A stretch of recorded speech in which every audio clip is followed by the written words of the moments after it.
So spiritual activation, the opportunity of yoga, is the opportunity of looking at healing the disease of disconnect through the connected consciousness of oneness, every moment, every day. What would that look like for us?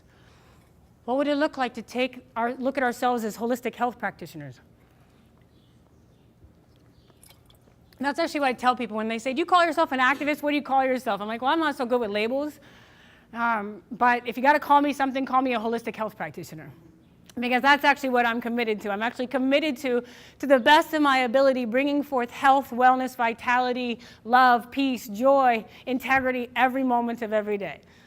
I don't know how that works, but that's what I'm committed to. And then I allow that commitment to call me forward. Just like when I first began yoga, I actually began because I have a very intense physical challenge called hip dysplasia, which paralyzed me when I was 17. And when I first started yoga, I could not touch the floor. And I didn't know how I was ever going to get there. I just had this commitment to healing that all of a sudden, called me one day, and then I was touching the floor, and I was like, yo, look, I can touch the floor. And they're like, okay, great, Delia, you can touch the floor. But for me, that was huge, because with my hip dysplasia, it was hard enough to walk, let alone be able to bend over and touch the floor. But it was a commitment that called me into the space of the unknown. This idea of spiritual activation, allowing ourselves to be activated to the consciousness of oneness every moment of every day, invites us to grow and to be excited about the unknown, to see it as a treasure hunt. I'm going to go on this treasure hunt to uncover the greatness of my life, the greatness of who I am, the greatness of what is possible for me. People will come up to me and say, thank you, Julia, for living in that tree for 2 years. I never could have done that. And I always remind people, well, neither could have I. I did not plan on living in a tree for 2 years and 8 days, in case you were wondering. If I had seen what was coming, I never would have done it, right? It would have scared me way too much, because my mind would have said, that's not possible. I can't do that. The gift of yoga allows us to transform the confines of the mind to realize that we all are great beings of possibility. That the more we explore it, the more it opens up. The more it opens up, the more we offer it, the more it grows. That it's this growth process that happens as we are excited by what's next instead of afraid of what's next. And that's possible for us every moment of every day. To bring it full circle to a closure, when I was doing this tree sit, people started saying, you must have researched Gandhi. You sound a lot like Gandhi. You're doing this action like Gandhi. And I'd heard about Gandhi, and so I was overwhelmed and slightly honored to be compared to him. But I didn't actually know a lot about Gandhi.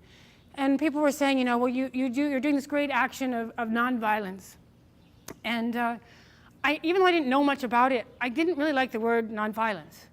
Because in my mind, I was like, why are we using 2 negative words to describe a really positive movement? And why are we choosing to define ourselves by what we were against instead of what we were for?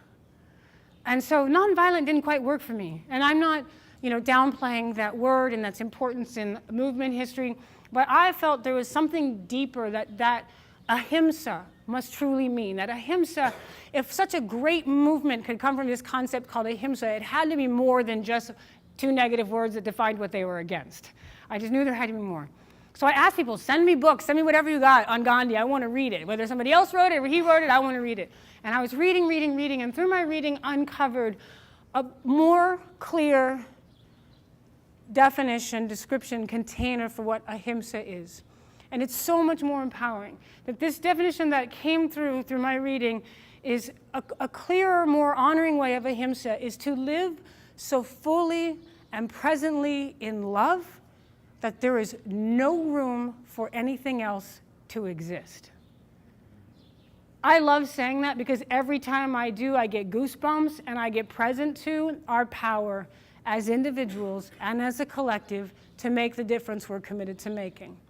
because it is actually a call to action that says, just like a fire needs oxygen to burn, if you take away the oxygen, there's no fire.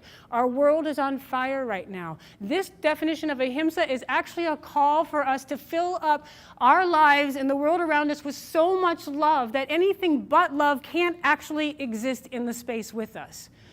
Wow! I mean, when I really get present, I'm like, what a way to live our lives. Am I there yet? Heck no. Am I committed to living it? Yes. Because if I'm so committed to living fully and presently in love, then it also means I can't be judging myself when I fall short of that. Because I do fall short of that. And my little inner critic, she is mean. And she's got an annoying voice. And she's just like, oh, look what you did now. She just gets all uppity. She's got a whole conversation about me and everybody else. Give her a second, she's just off. And so being so full, you're laughing. Some of you might have had a similar experience on an occasion or two. Being so fully and presently in love that there's no room for anything else to exist also has me continuously be doing that internal work that's necessary to do the external work in a healthy, holistic way. That day when our conversation between activists degraded and fell apart, I realized that part of the reason is we see something that's happening in the world, we care, it touches us deeply, and we go and we have to do something. But what we haven't done enough of is recognizing that that external wound is a mirror for that internal wound. And as we do in the work in the world, not one or the other, but as we do in the work in the world, we also need to be constantly doing the internal work of healing the woundedness within ourselves so that we bring our most healthy self forward.